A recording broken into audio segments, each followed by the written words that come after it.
Welcome, everyone, to IFTF Foresight Talks. My name is Toshi Hu. I'll be your host for today. Let's see.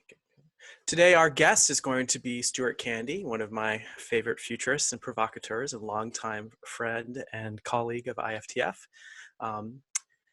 Here's our agenda for today. First of all, welcome, everyone.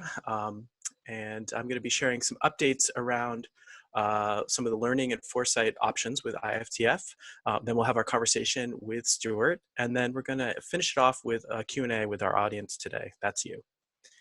I'm sure at this point you've all had way too many Zooms, but just to recap for anyone that isn't familiar, all of your mics and videos are turned off today, but we're going to have opportunities for you to interact with us today through the chat, which you can see the icon here. It's at the bottom of your screen.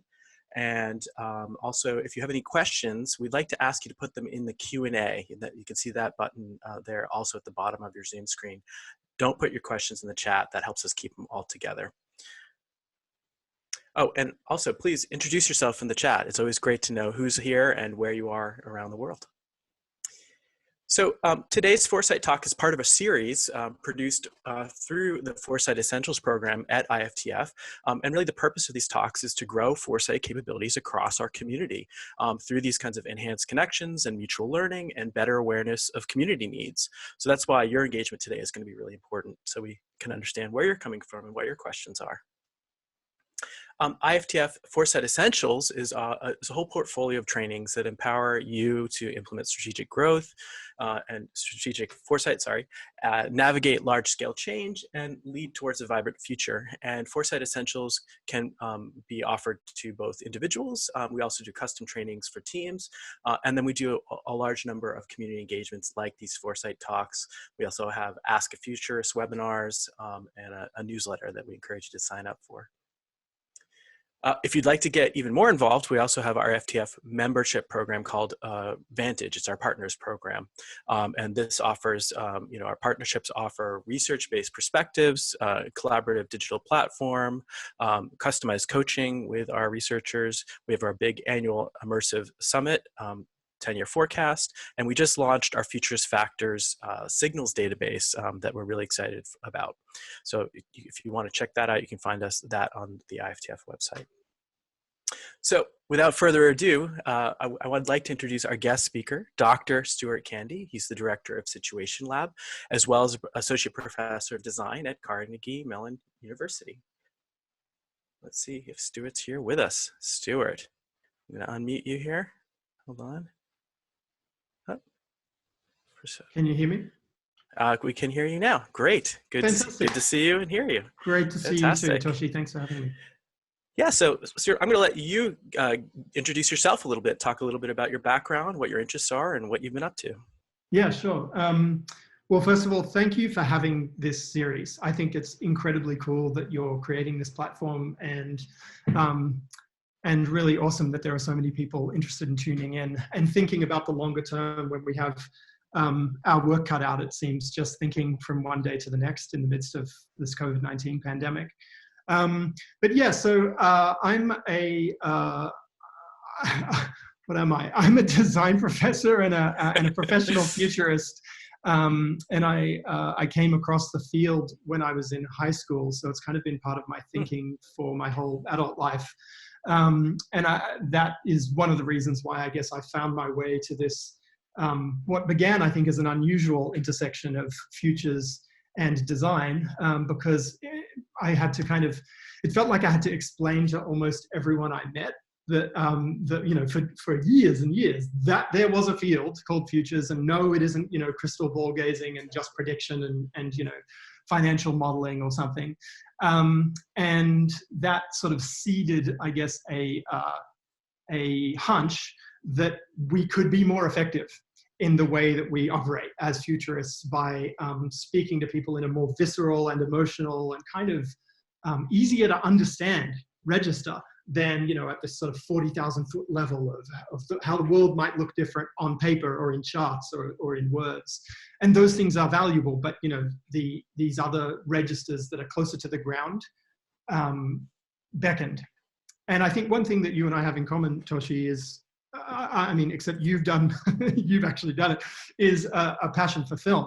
So I spent a year, after I finished undergrad, I spent a year trying to make a documentary, a feature documentary in the former Yugoslavia, and self-funded, and I ran out of money and then moved to London and started working for the National Health Service on a futures project. But there was this sort of interest in other ways of storytelling that spoke and speak to people more deeply that goes back a long way. I don't think you're fully a filmmaker until you failed at some films. Yeah, well, right. So, especially documentary. Yeah, it was a doozy, and I'll tell that story another time. But yeah, so how would you like to do this?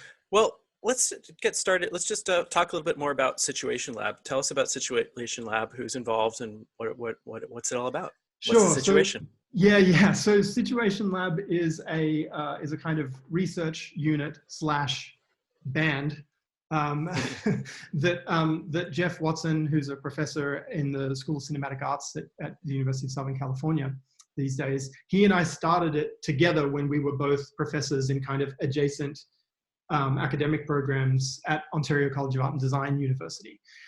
And so, we met in Toronto. We started at the same time. We basically started in academia at the same time, although I guess he was coming from a postdoc at USC and I was coming from working full-time as a consultant at Arup. And we thought it would be more fun to try to create a research agenda together than separately, which was the default. So we agonized actually for weeks about what to call ourselves. And we finally settled on situation design because we had because we thought the design of Situation Lab, rather, because we had an interest in the design of situations. Situations are sort of by definition incomplete without an actor or an agent at the center of them, faced with a dilemma or unfolding through a process. And we also had a sort of shared interest in the Situationists art movement from the 50s and 60s in Europe, which informed some of the stuff we went on to do. But so yeah, Jeff and I have worked with many awesome people externally to our institutions and these days at CMU and USC, kind of in parallel. And it's about the design of situations for the public good, for clients and for kicks. Is how we kind of try to capture that. And yeah, I mean, we've been, I suppose, equally interested in designing and staging situations that bring futures to life, as we have been interested in creating and disseminating frameworks that let people do that in their own contexts, in their own situations. So a project like the card game, The Thing from the Future, is a good example of a tool that we devised initially for our own kind of purposes and in our own context, and then wanted to share more widely to see what other people would make of it. Just grabbing my Things from the Future card deck here. Oh, nice. Maybe, yeah, let's talk about the Thing from the Future card deck. What is it and how is it being used? I know it's something that we use quite often at IFTF, and I've seen different versions of it. And yeah, let's talk about it. Sure. Yeah. So I might screen share a little bit. I'll venture into the hazardous territory where technical difficulties often claim victims, but maybe this will work. Oops. Nope. Is that working? Haven't seen it yet, but if you go to screen share, while you're doing that, I'll play the showcase model here. You can see this is a beautiful card deck. Actually, Toshi, if you pull out 3 cards of different colors, yeah, you'll be able to demonstrate maybe how it works while I'm wrestling with the tech here. I mean, I do this all day, every day, but for some reason it isn't working right now. So well, we've all been there. Pick one of each color at random. I'll facilitate this at a distance. Okay, so let's see. Here's my green card. Uh-huh. Oh, nice. Yeah, that's meta. It's a green future. Okay. There's my red card. There's a gun. Yeah, you should sequence them the other way around, though, so we can see them in it. No, that's all right. I'm mirrored on my screen. Yeah. So in a green future, there is a garment related to, what does that say? Religion. Religion. Nice. Yeah. So this is it's a combinatorial prompting system.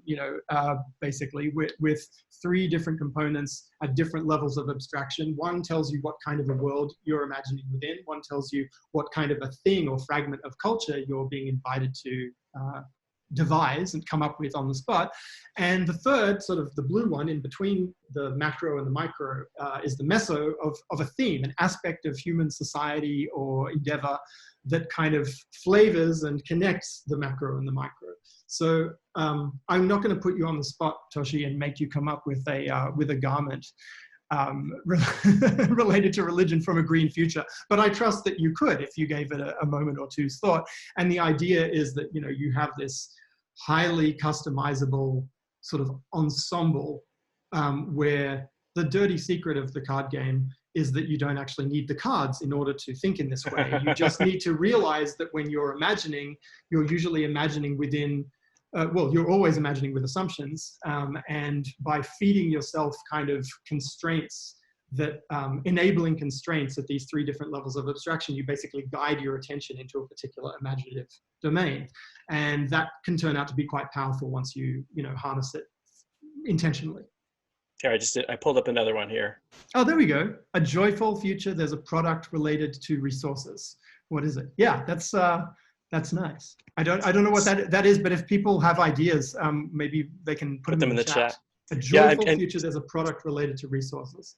Speaking of which, I'm just looking at the chat, and we are having participants from all around the world. It's really exciting. I want to encourage people too to think about questions that you might have. You can add those at any time. You don't have to wait for the end. Just click on the Q&A button and you can start adding those questions at any time. So obviously, things from the future is not only fun and kind of, it can be funny, but, a lot of what this is about is creating new possibility space. And one of the interesting things that I've been thinking a lot about is, a lot of the work that futurists have been needing to do is to get people to think that the world might be radically different than it is. Right. But suddenly now, we're being provoked with that concept every day. I'm curious if you have any thoughts around how your work as an educator, as a futurist, as a provocateur is changing right now, given the fact that we're constantly being provoked by possible new futures. Yeah, I mean, I think one of the really striking things is that maybe the single hardest element of, and prerequisite in a sense to doing futures work, the single hardest thing to communicate to someone who isn't already experiencing it or isn't already kind of in a place where they're acknowledging it, is the reality of the unpredictability of change. I mean, if you are living in a context that seems relatively sedate and relatively sort of predictable and doesn't change sort of from one quarter, 1 year, sort of period of time to the next, then the idea that you should think about the future and challenge your imagination to grapple with what might occur is not self-evident. But I think the experience that we're collectively having as a society, as a species right now, is a lived experience of that uncertainty. And I mean, I think many of us already do or did experience that anyhow, but the fact that it is this sort of undeniable presence and a sort of predominating emotional reality day in, day out sort of is really helpful, because it kind of helpful to the cause of encouraging a higher quality engagement with futures thinking, because that first hurdle of like, why should I bother, has kind of been cleared for us by external circumstances. Yeah, it's an interesting shift, and it's an interesting time to be a futurist. Yeah. I'm sure folks are somewhat familiar with your work out in the audience, but maybe for those who aren't, could you share some of the projects that you feel have been most kind of interesting, provocative, and talk a little bit about how you approached your process? Because I know just through the Design Futures educational program that we've started with Jake Dunnigan at IFTF, it's an idea that people are very excited about, but they often don't understand exactly what Design Futures is and what the process is. Yeah, well, and that's it's understandable because it's sort of a newish and emergent thing, and even what to call it is still sort of being figured out. So I'm gonna try again to share my screen, and maybe we'll have more luck this time. Let's see. Let's see, you're able to do that. Oh, I see your screen sharing. Fantastic. Okay, wonderful. Okay, so I'm going to start kind of at the beginning, or a beginning, which is the topic, you know, that we're here to discuss, experiential futures for social transformation. So the term that we found our way to after, you know, the first, I guess, year or two of experimenting in this space, and there wasn't a name for it when we started, it was experiential futures, because it seemed to us that the relevant canvas was all possible experiences of all possible futures. So not confined to, you know, designed objects or films or live performances or online games or interactions, but just everything that you could create as an experience to give you a feeling of of what it might be like to inhabit a possible future. That was in scope. So that's the reason for the name, you know, that we sort of gravitated to.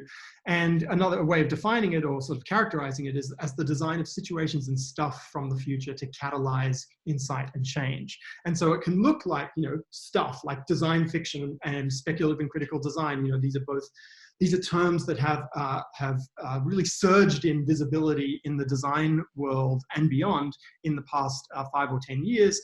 But it's not just stuff. It's situations and immersions and what have you. You know, like whatever it takes, basically, to channel the great information architect Edward Tufte. Whatever it takes to communicate is what you should do. So situations might include immersive scenarios, role playing, simulation, all that stuff. So that's probably the first point. And then, like, to just, you know, gloss really quickly how we got there. Jake Dunnigan, who you've already mentioned, a great colleague and friend, and a former student, fellow student of mine at the University of Hawaii at Manoa. Back in 2006, we put 530 people into 4 different versions of the year 2050 as part of an effort to engage the public in thinking about the futures of Hawaii, to co-create a sustainability plan. And that worked like gangbusters in a nutshell. And then we experimented with other things like, okay, well, let's take it into the street. Let's, you know, put some of these props that we made for the Hawaii 2050 project. This is on Jake's old car, you know, a campaign sticker from the 2050 governor's election. Or this was a different project, but this postcard was made initially as part of a set of alternative postcards from alternative futures for people who make their living from tourism in Hawaii, which is the biggest, or, you know, then was, I imagine it still is, the biggest civilian industry. And then we decided to start sending them through the post to people who might be provoked and find it valuable to think about, you know, how Hawaii might change over the coming decades. And then we started you know, sort of taking it into the streets, and we called this Guerrilla Futures. But so we did a series of installations in Chinatown, Honolulu, which was kind of our favorite, or for my money anyway, the most interesting neighborhood in Honolulu, I think. And so this one story was about the gentrification of Chinatown, which had not yet happened, but was beginning to. And so we accelerated it, and suddenly Starbucks and, you know, TGI Fridays were moving in. Another scenario was about what becomes of Chinatowns in a world where China is the geopolitical superpower to be reckoned with, and maybe the US is kind of on a long, slow decline. But what does that mean for Chinatowns as you know, as not just in Honolulu, but as a kind of category of community, which have always, you know, in their history been a byword for sort of ethnic enclave over there, but then become something very different in a geopolitically reconfigured world, potentially. And then there was a scenario, and each of these were based kind of on conversations that we had with people who lived or worked in the community, or possibilities that we thought, you know, might be fruitfully explored within the community. And then a third one was based on a bird flu outbreak.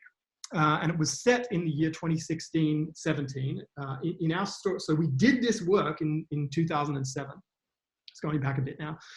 And we set it about a decade out. And, you know, there had not been a pandemic of any kind, or of flu rather, since 1968. But when journalists talked about what might happen with the next pandemic, they would talk about bird flu. And so we imagined a bird flu with its kind of ground zero in Chinatown, Honolulu, partly because Chinatown had been a site of a bubonic plague outbreak at the turn of the 20th century and was burned to the ground as a result of that. So we were echoing, this wasn't just a kind of complete confection set 10 years in the future. It was based on and deliberately echoing a history that had, that the community had lived through a century earlier. And so we kind of thought, well, if this happened historically, what traces would it leave behind? And we made those traces, and you've seen a few, and installed them in the streets. And as a result of that, the Hawaii Department of Health approached us about the project and sort of said, look, we'd love to explore using experiential futures to try to prepare the population for the next pandemic.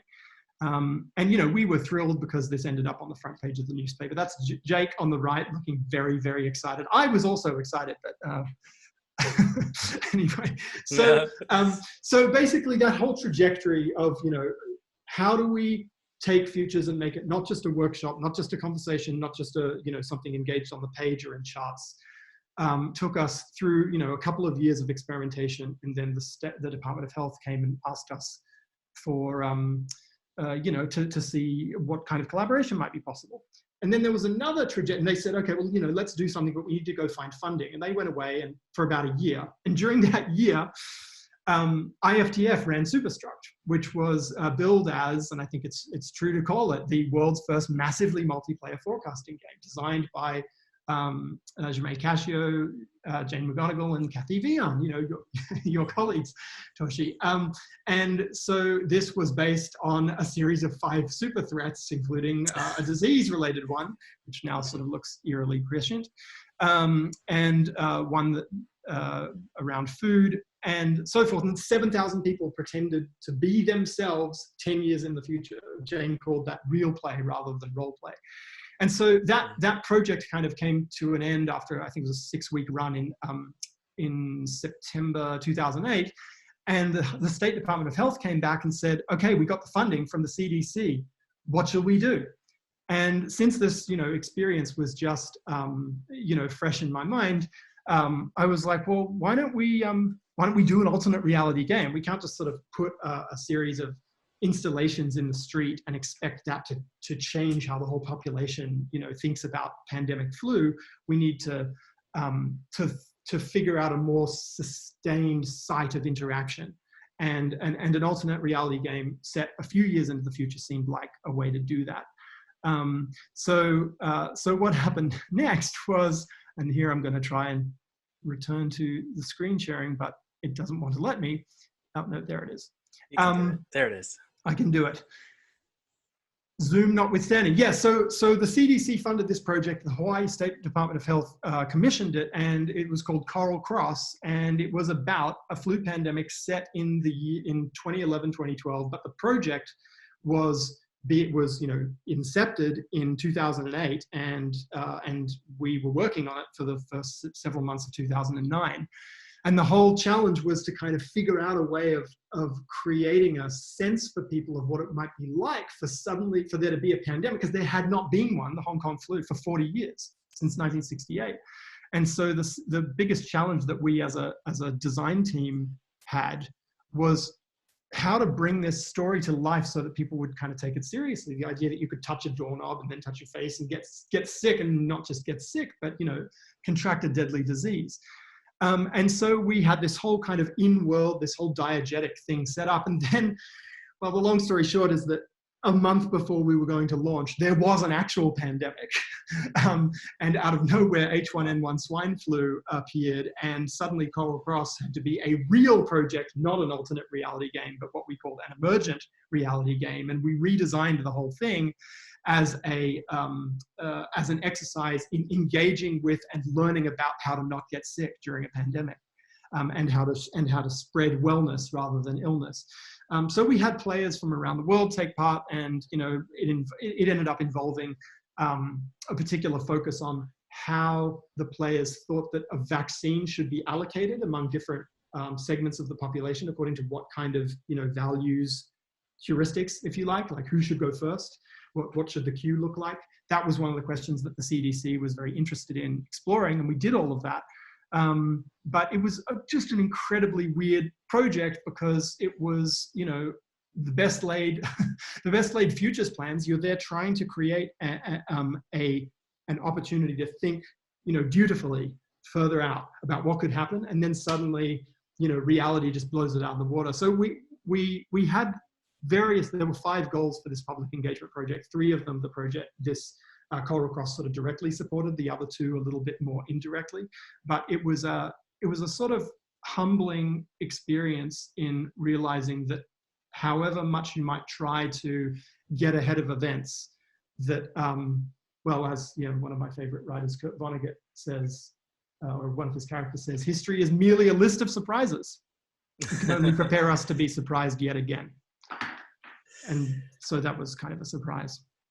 Yeah, I know for us, you know, last year at our 10-year forecast event, we had a bunch of experiential futures planned. So we had a whole narrative, immersive theater story happening during the conference about power being shut down across California and fires happening outside. We had fake news reports, and literally our power was being shut down across you know, the state, and we literally had a fire that you could see from the window of the conference. These were all things that we had planned months beforehand. So we're finding that, you know, sometimes these longer term futures actually, by the time you even get the forecast out, maybe not so long term, right?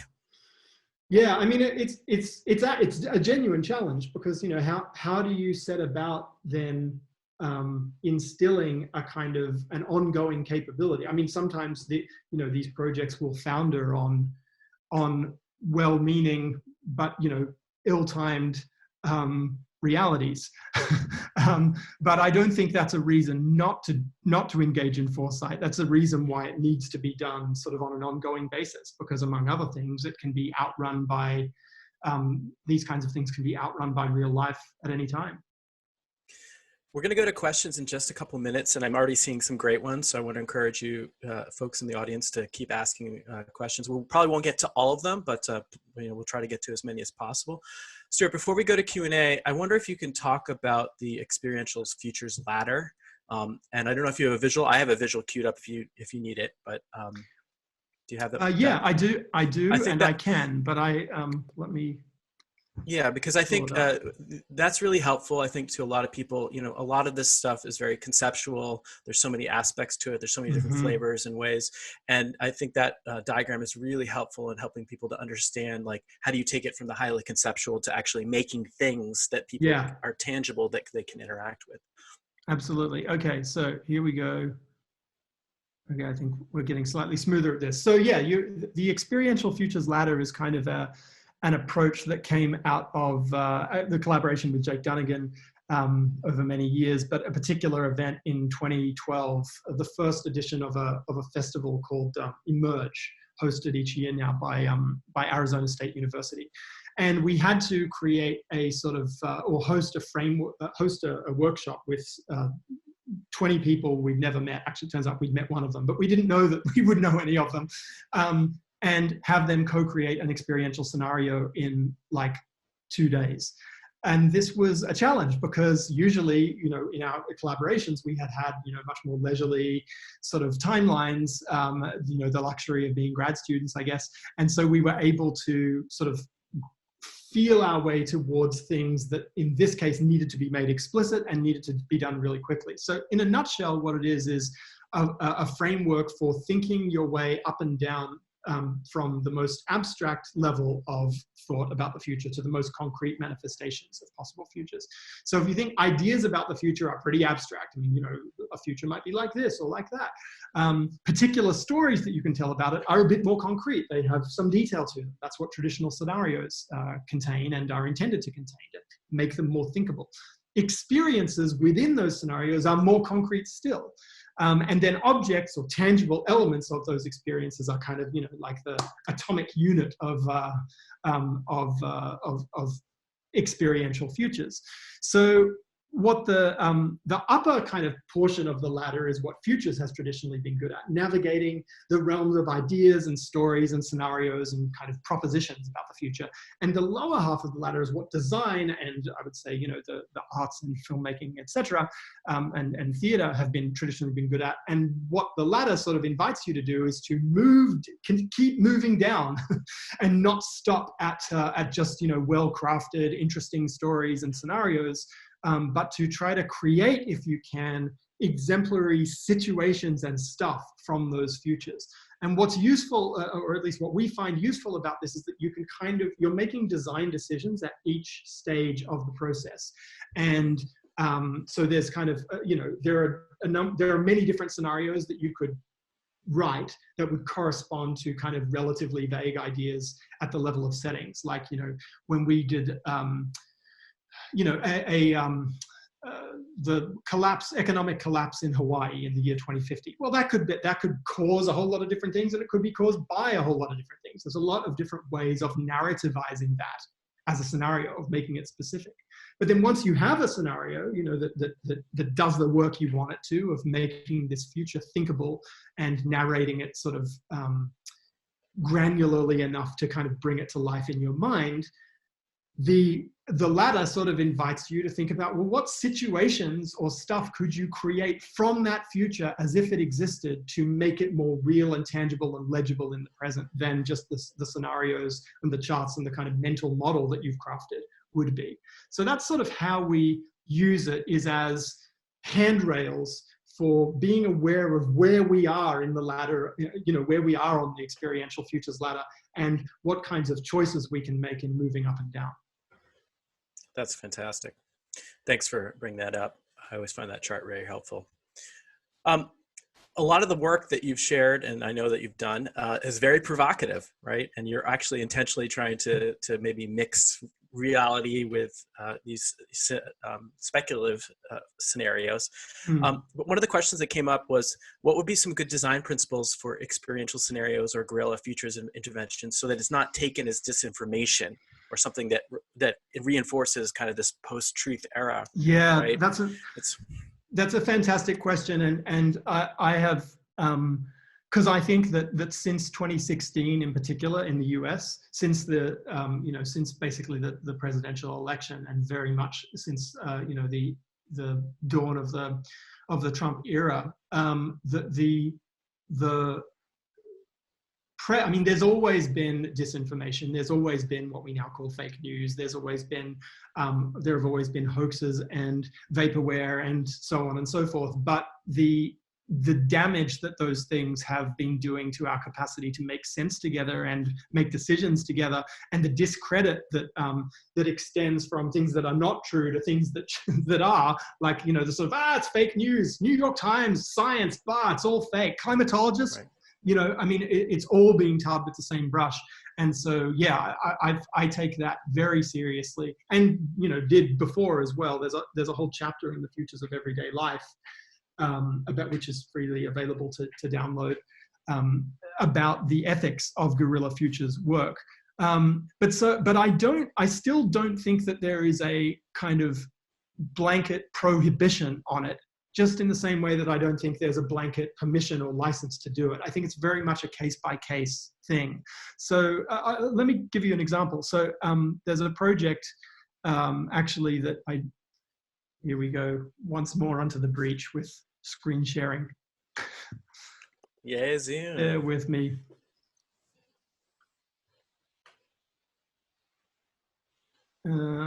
Okay, hopefully you can see that. Yes. So it's a project that was actually commissioned by Institute for the Future and the World Bank's Climate Investment Funds about 18 months ago, or 2 years ago rather. And the proposal, rather the challenge, was to figure out how to bring potential climate action to life. So it was actually several months before the IPCC special 1.5 degree report that came out in October. IFTF was sort of ahead of the curve on this with the World Bank's CIF, but it commissioned a number of artists, and I was, you know, selected as one of them, to think about what could happen in relation to climate action over the next 10 years. And so this project, what I was trying to figure out were, these were the goals, right, as provided by IFTF. Provocative representations of the future of climate action, spark public imagination in ways that pure research might not, and catalyze more effective action across a broad set of global stakeholders. So the third one, I think, is, that's the stretch goal, but this was what we were being asked to do. And so I thought about it through the lens of the sort of shearing layers of change from Stuart Brand's book, The Clock of the Long Now, because if we're talking about trying to imagine what's the most dramatic change that could happen 10 years out, that change is not, in terms of remedying and addressing climate change, it's not going to be at the level of nature. In other words, you can't just fix that and have it show up 10 years from now, because that system moves more slowly. So, but at the level of culture and governance, you might be able to do, and infrastructure, you might be able to do something. So the question was, what's the most dramatic evidence that one could imagine that the US federal government has turned the corner on climate denialism into climate response? And my answer to that was the establishment of a sixth branch of the US military, the United States Earth Force.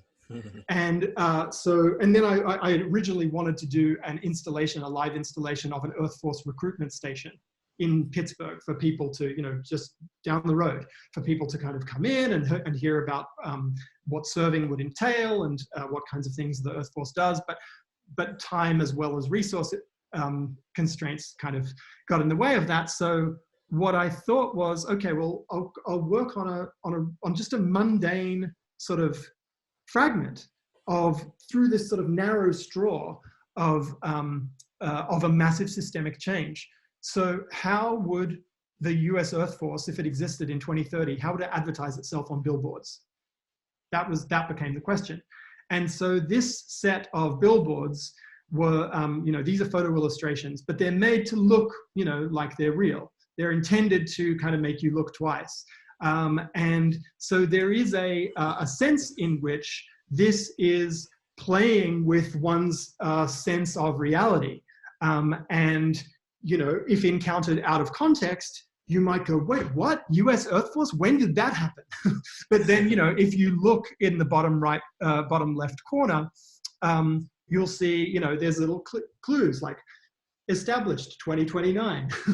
So this is a kind of a long way around to answering how do you deal with sort of verisimilitude and deception in the context of a fake news, of the stakes for fake news and deception being so much higher, or so much more obviously higher than they were even a handful of years ago.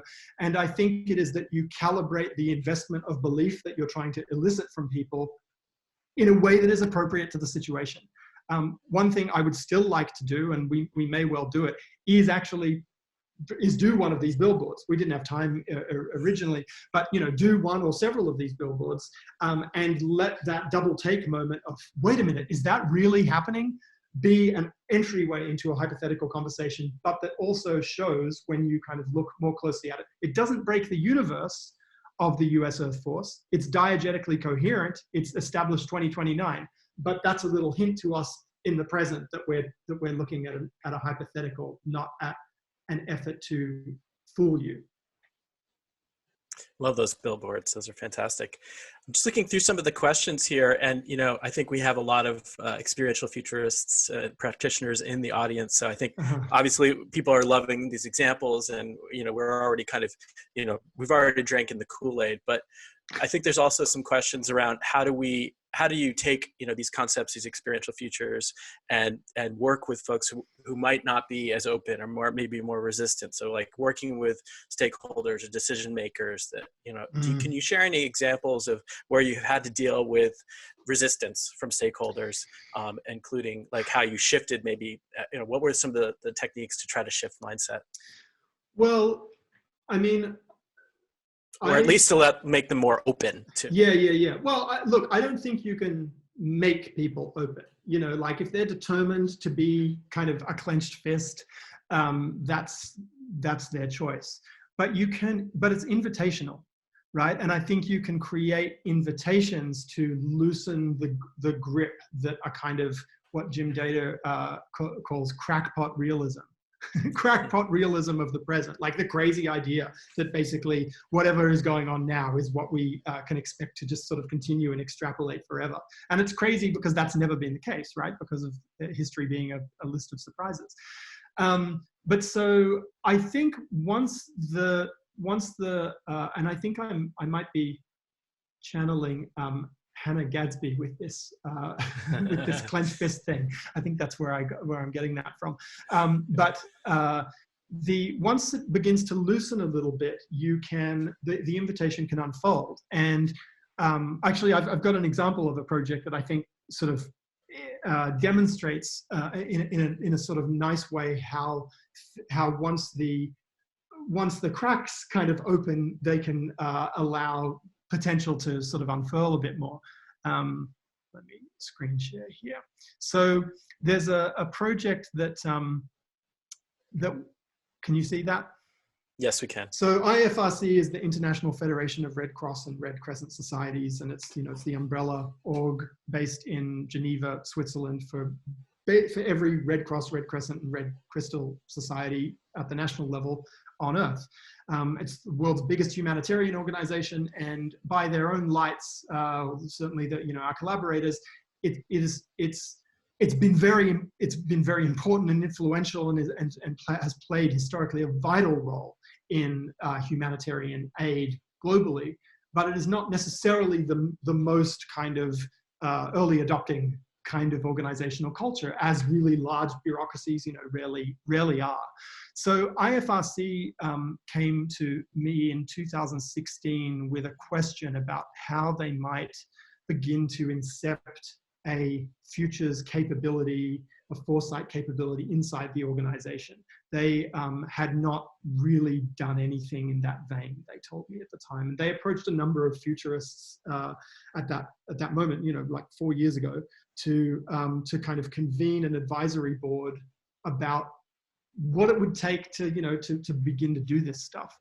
And by the end of they were particularly interested in, but also a bit trepid about experiential futures, about using experiential scenarios to dramatize and bring to life the various possibilities for humanitarian futures. So the goals of the project, which ended up being called The Future Is Now, and unfolding mainly in 2017, in the lead up to and at the biennial strategy meetings that they have every 2 years. 1,000 leaders from around the Red Cross world come together to talk about the future. And so the goals were, to provoke and enable a highly diverse, like every country in the world essentially being represented there, and time-pressured global cohort of leaders into considering a range of alternative futures for the humanitarian aid landscape, and to catalyze a longer-term transformation inside the organization. So it was a fairly tall order. And one thing that I think is really notable about that context is that, when these leaders come together for the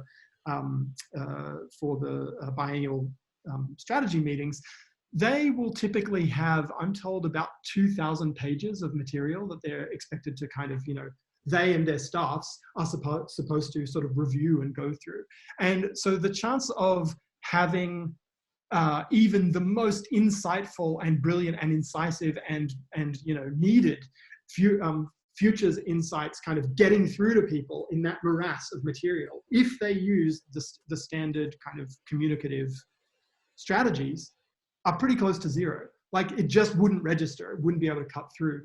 So what we ended up doing, and this was a major collaboration, this is not just Situation Lab at CMU, but many other organizations around the world. And I should say the team led by Sean Hazeldine and John Sweeney, who was there at the time, Arathi Krishnan. These are really stellar team, but a very small team inside the group, inside the wider organization.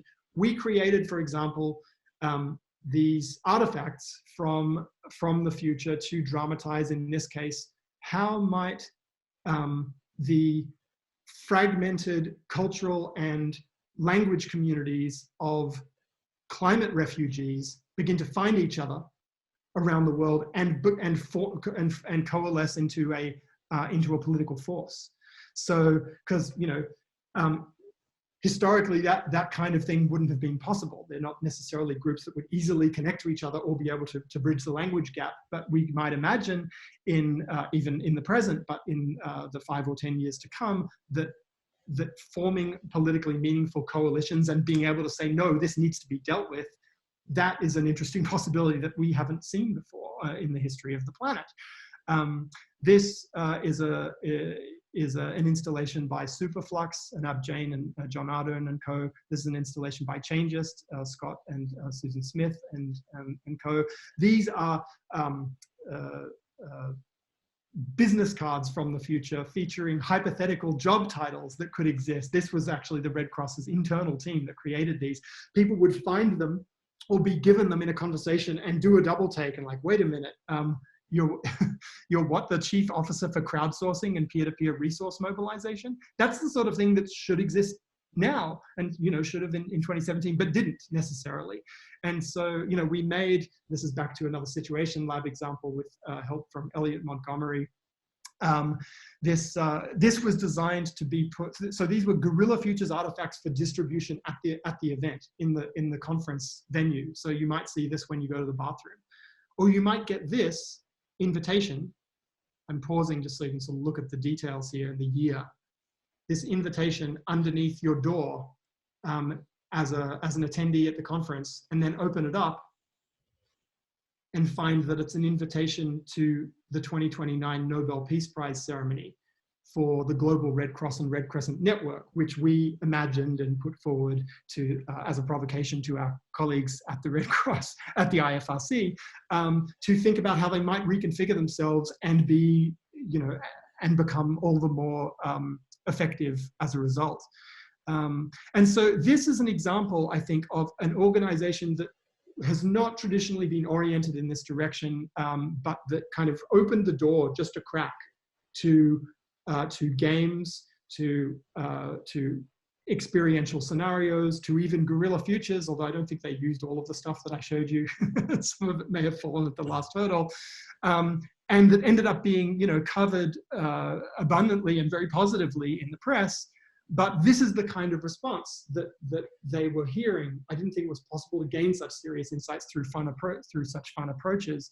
And the bottom line, the key sort of indicator that this was, some kind of a real organizational shift, is that at the end of the 2017 General Assembly, I'm told, they, afterwards, the Secretary General tasked this nascent foresight team with creating the strategy for the whole organization for 2030. And at the most recent biennial meeting, which was at the end of 2019, it was unanimously adopted. So they now have, futures and foresight have gone from being barely known at all to being at the center of the organization and its strategy and how it works in a matter of about, 2.5 years. So I mean, the title of this session of experiential futures for social transformation is kind of aspirational, right? Because social transformation is what we're aiming for, not necessarily what we're accomplishing or purporting to achieve in every single case. But across these kinds of examples of pandemic disease in the Coral Cross instance, the climate disruption in the US Earth Force example, or global humanitarian readiness in the IFRC example, you can sort of see how these tools and approaches and the kind of medium agnostic flexibility of the mindset can look for the places where the ground is most fertile. Fantastic. I think we might have time for maybe 1 or 2 more questions. Got so many great questions here from the audience. One of the questions here is around, from whose point of view or whose gaze are futures created, and to whose benefit, and to whose detriment. And I think, and to add on to that, where do you draw the line in your work around advocacy, if at all? Okay, is that your edition, the advocacy one, or is that no, that was someone else asked that from the audience. Well, so that question of from whose gaze and in whose interest, that question is one of the core questions of futures studies.